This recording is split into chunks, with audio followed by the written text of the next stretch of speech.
this is Nutrizi, a tool to help Carnegie Mellon students take charge of their nutrition by offering them a custom-tailored dietary plan according to their preferences and reactions. So let's see how it works. I'm a new member. I'll sign up.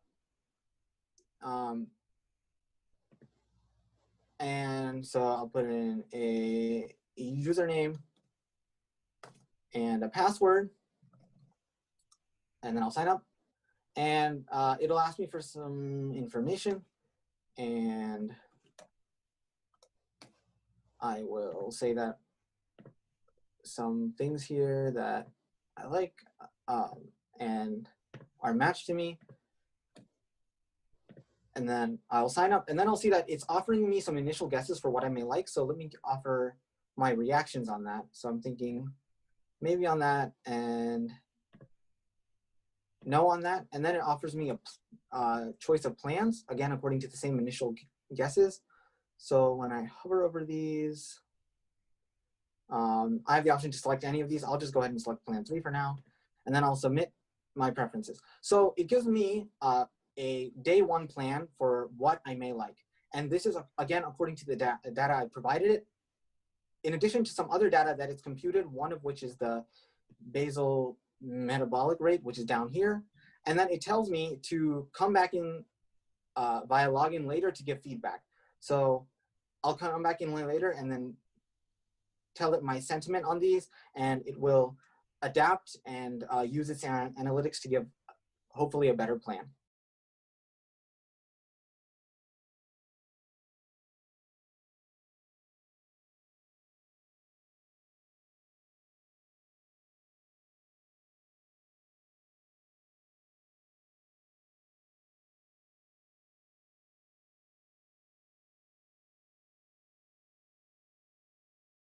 For our first ever hackathon, we decided to create a version of Monopoly Deal that runs online through Discord.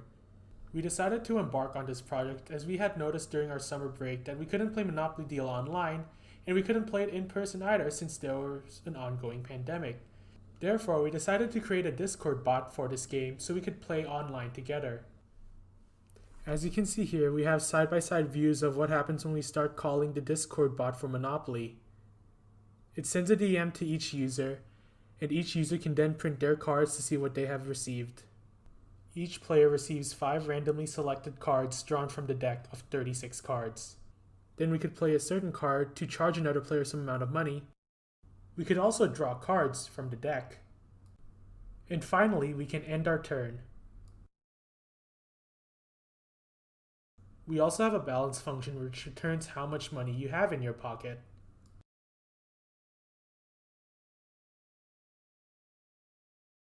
As you can see, we have a system in place to make sure that a player has a full set of properties before they can play a rent card. We then sent this game out to some of our peers for peer review. We have received reviews such as alright, with one reviewer saying that he would actually pay money to play this game. All in all, we were impressed with what we had created in 24 hours, especially considering our skill level in coding. We have learned a lot through this hackathon, and we hope to be able to apply these skills later on in the future.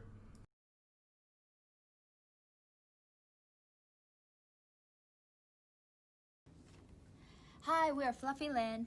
This is a cute game that can raise people's awareness of the seriousness of the pandemic and also help people to realize the importance of self-isolation and also wearing masks. In the first round of the game, we can see that the player did not take a very effective method to control the spreading of the virus. So there are a lot of balls being infected, which we can see they're all red. And they're like getting infected at an exponential rate. So to save our little fluffy friend, we have to take sufficient measures quickly and efficiently. First, we'll start by isolating all the infected balls. Then we'll purchase a sufficient amount of masks and vaccines so that we can help these cute little friends to combat the disease. And as you can see, after we take sufficient measure, the growth rate of the pandemic sufficiently decrease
Recently, I've started playing tennis over quarantine, and I'm tired of constantly trying to reach out to my friends to rally with me.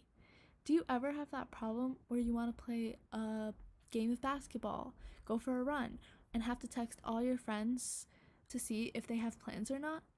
Here's the solution: Fitbook. This is an application where you can post what you want to do and when you want to work out. You're free to work out with your friends or make new friends through our extensive user database. Create your profile and pick your favorite sports. Post before a workout to see if anyone's available, and post after a workout to show the world what you've done.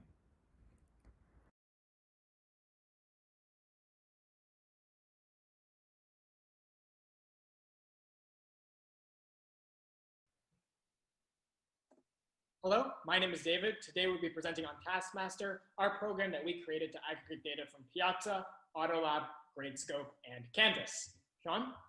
Yeah, so in order to do this, we used Selenium, which is a web scraper, and we programmed it in Python in order to pull all the data we needed from the HTML from these websites and bring them down and compile them into a JSON file that we stored on our local computer. Pujin? Yeah, so we really wanted to automate the process. So the main information that we have on the user, the username and password, is only a one-time process that they had to enter, and afterwards it'll be stored in a local text file. This allows both for privacy because the username and password and everything else will be wiped as soon as the program is over, but it'll also allow for automatic and instant access afterwards for any information you want, such as grades, posts, and etc. Jonathan will go more into the Linux UI. So here an example of the Linux UI at work. So I can pull up help commands for whatever I need to get access to. I can, if I want to download from some certain website, I can just have a download command right here. I can pull up like all of my assignments for a certain course, like say if I want to pull up all my assignments on Canvas for this course right here. If I want to look at, say, all the posts from Piazza for this course, if I press enter here, I get all of the newest posts right from Piazza. Thank you for your presentation. Thank you. Awesome.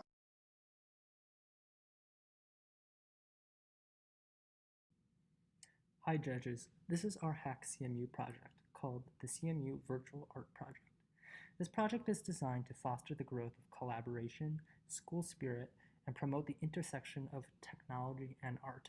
Located in campus buildings around CMU are QR code portals that direct users to a unique art canvas specific to that building.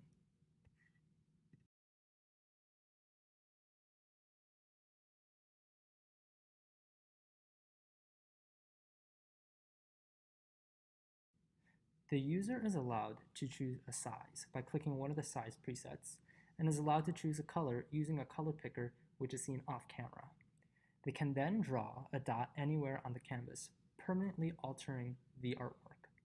Normally, the user would not be able to add multiple dots within a 24-hour period. However, for sake of example, here we are adding various dots at once. Over time, this artwork slowly begins to develop, with hundreds and hundreds of students adding their own contribution to the art piece. Because there is one virtual art installation per building, we expect that over time, each artwork will become very different from each other, showcasing the collective artistic styles of different types of students.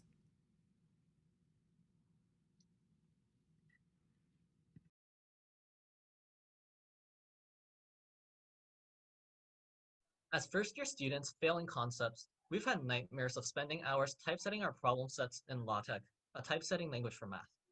To reduce our pain, we wanted to create a program that automated this process. Our program, the LaTexinator, takes in mathematical statements using speech recognition and converts it into properly formatted LaTeX code. As a demo, using only our voice, we'll turn a matrix on paper into a LaTeX matrix that we can paste directly into our documents. So sit back, relax, and enjoy the LaTexinator. Let's say this is the matrix you're trying to input into LaTeX. We'll just start our script and input the matrix with our voice. Matrix, element 2, root, 3, close, element 7, roll, element, fraction, 3, denominator, 4, fraction, element, beta, matrix. Now we'll just let the script process what we said, and we'll get an output that includes some LaTeX. Now we'll put this LaTeX into a rather rudimentary template. So let's paste it here, and we see we get a matrix over there on the right. Now let's compare the matrices to see if they were the same. 2 root 3, 7, 3/4, beta. So we were able to use our voice to format a matrix in LaTeX.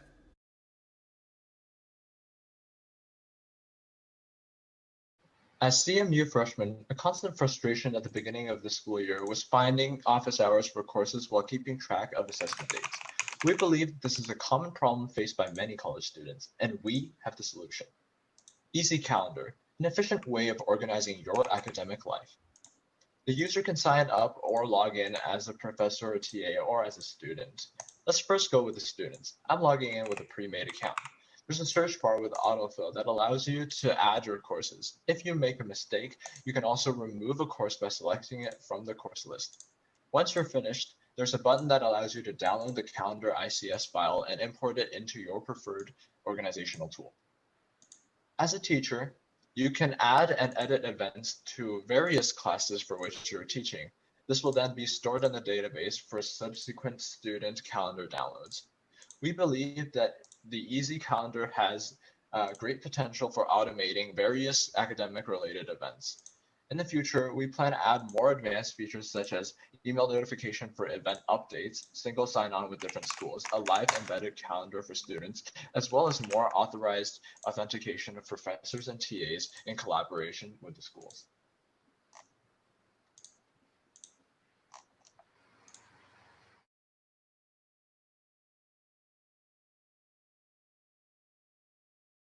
My name's Natalie. I'm Artas. And we're the founders of SpLaTeX. LaTeX is a typesetting language used for writing math papers, proofs, problem sets, and is used for most math and computer science courses here at Carnegie Mellon. As you can see from this LaTeX file, it looks nothing like regular English, and transcribing problem sets into LaTeX every week can take hours of students' time. But we have a solution for everyone, and we call it SpLaTeX. Let's take a closer look. All right, so this is SpLaTeX. And with SpLaTeX, you can simply say a math phrase and it'll give you the LaTeX code. Natalie, want to give us an example? Sure. X is an element of the real numbers. And boom, it gives you the translation straight into LaTeX code. And that was pretty easy, so I'm going to try something a little bit harder. Y equals x squared implies x equals the square root of y. And boom, it gives you the LaTeX code. And this automatically copies to your clipboard. So let's take a look at it in LaTeX. So at the end of this very long proof, we can simply paste our answer. And ta-da! And there you go.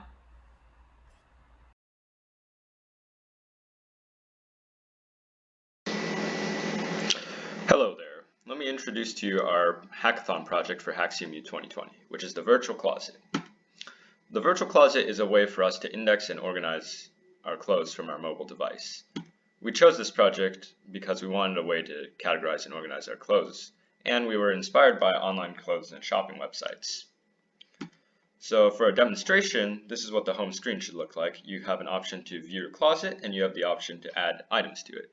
When we add an item to our virtual closet, it will prompt us to upload an image and select certain tags to associate that image with. Once that is done, you can click Create Item, and a pop-up will show up saying that an item has been created and added to your virtual closet. When no filter is selected, the virtual closet will list quite simply all the items that you've uploaded to it. But when you search with certain tags, like for example on the left, if you search by sweater, only sweaters will show up, and if you search by shorts and swimwear, only shorts and swimwear will show up. So potential impact outside of this hackathon is we can use it to choose sets of clothes and then add extra tags to show brands, colors, all that stuff.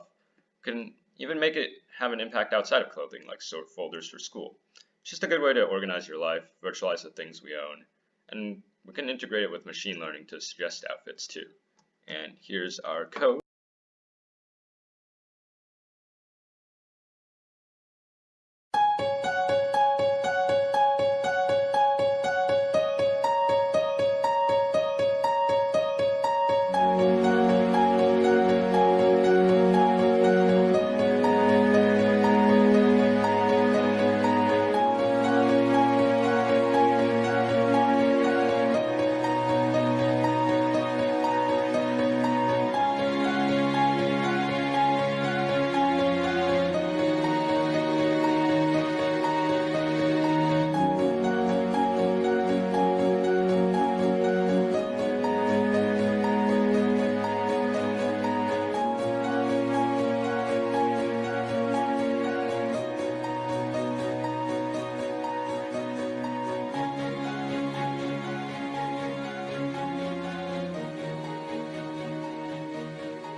Are you tired of looking at weird COVID graphs and numbers?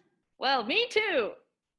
Using Python and tkinter, our Hangman COVID tracker is an easy way to visualize data and gauge the severity of the pandemic in 56 states and territories. When you type in a state, the program fills in the figure based on the most recent percentage of test positivity rates. As you can see, you can put multiple windows side by side to compare different states, and high and low percentages present different helpful messages. Thanks for watching.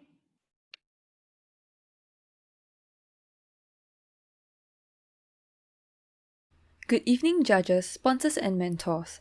We are Group ABCJ, consisting of Akash, Bradley, Kathy, and Jenica. We have decided to focus on our needs as CMU students in this pandemic, where online classes are the norm and we often face days of Zoom fatigue, unproductiveness, and irregular sleep cycles. We have coded a CMU schedule helper with the goal of providing students with a healthy and balanced schedule. This will allow them to see the classes and commitments that they have in a week, alongside revision time and other tasks that they may have. In addition, there will be time allocated for 3 meals a day and at least 8 hours of sleep each night. Note that the schedule will all be based in Eastern Standard Time. Finding out if the user is a day or night person will allow the code to move work into their preferred section of the day and adjust their sleep cycle accordingly. Next, by querying the Scotty Labs APIs and obtaining the faculty course evaluation data, we will be able to generate class and revision times through the user keying in the lecture code as input. The next few questions will ask for weekly commitments and tasks as shown. A color-coded weekly schedule with each day's breakdown will then be generated. Time management is a very important skill that students have to learn to thrive in university. We want all CMU students to study hard and play equally hard with enough rest and relaxation for good mental health. We hope that this CMU schedule helper will allow our fellow students to break down their days productively and to find some stability in these trying times. Thank you for your time, and we hope that you have enjoyed our presentation.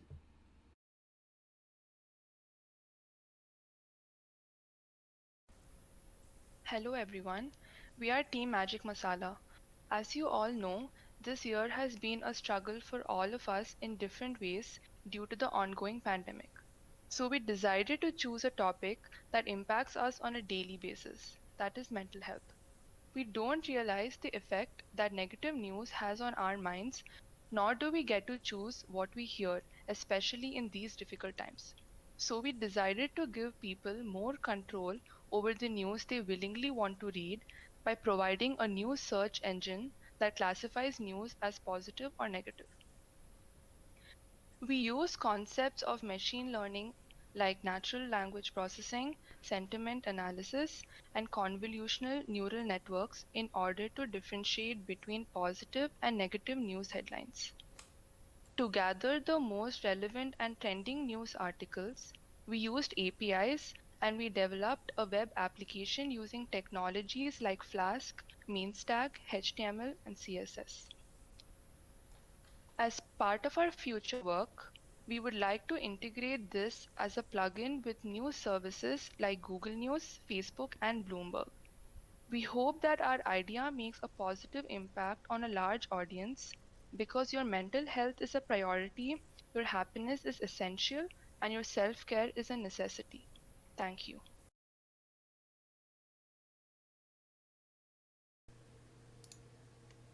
Hi everyone. For HackCMU 2020, we decided to, grow upon our knowledge of APIs to develop a multifaceted and functional Discord bot.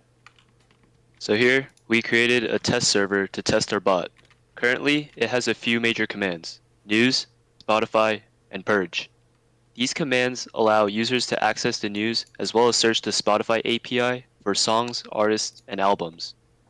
We were able to use some existing Python API wrappers such as News API, Spotify, and Discord.py to make this process easier. For the news and Spotify commands, they're capable of taking in multiple arguments in order to return links. For example, we have a news command that takes in a search query and returns the top headlines for that search term. Here, we typed in the command !news Trump, and the bot returns the top 5 headlines on Trump. Our Spotify function takes in commands for a song, artist, or album, and a search term. and returns the top results from Spotify. Finally, Purge is capable of taking in a number of messages to delete in the channel, although it defaults to 100.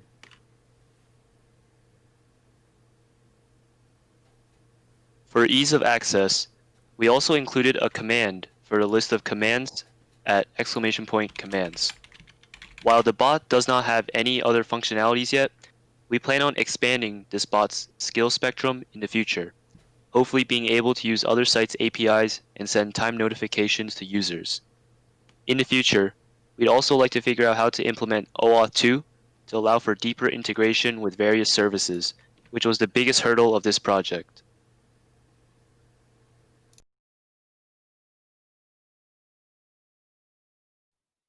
Hey guys, today I'm here to talk about LikeHack. And so LikeHack is a tool we built because given the digital age we're in, we often don't remember what we liked in the past. And so we wanted to build a tool that allow us to see what did we like in the past and how did our interests change over time. And so we did that using Facebook's Graph API and also using Matplot library so we can visualize that. And so all I have to do here is input my API token. And once I do that, I just close out this window. And I can see a word cloud here. So this word cloud is made up of the different pages I've liked over time, and it shows which words are more common. And so you can see there's a lot of more recent stuff related to Carnegie Mellon. In the past, there's some BuzzFeed and different stuff like that. So if I wanted to, I could save this figure, or I could do different stuff with it. But it basically just shows my interest over time and some of the more recent stuff. So if you wanted to see a more particular view of how the data changed over time, we can close out this window. And we're given a high-level graph of where my interests were and specific timelines for that too. So in 2016, you can see I was pretty active. I liked a lot of this stuff, whereas now I'm more interested in these things. And if we do this again, we can get a more granular graph. And so some of the challenges we ran into when working with this was we didn't have too much experience with Facebook API. So getting to work with that and learn that was really interesting. And if we were to take some next steps, we would definitely try to make this more user-friendly. So ideally, you wouldn't have to input an API token. You could just log into Facebook and get this data. But for right now, we're really happy, and we hope you guys enjoyed LikeHack.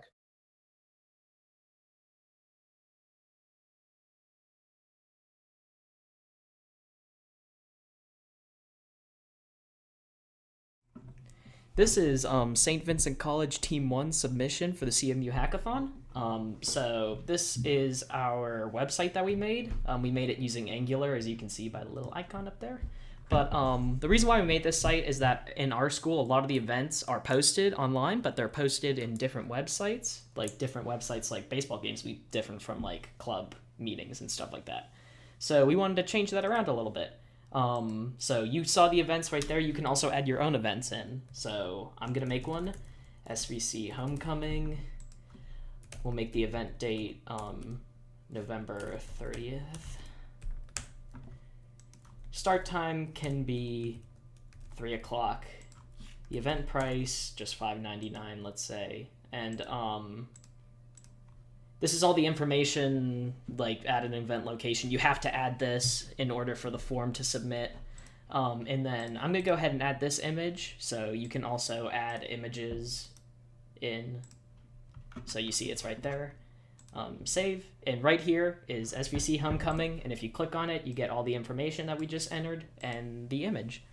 We just want to take this moment. Thank you guys again for inviting us to this year's hackathon. And yeah, just thank you so much for that. It means a lot. Have a good day.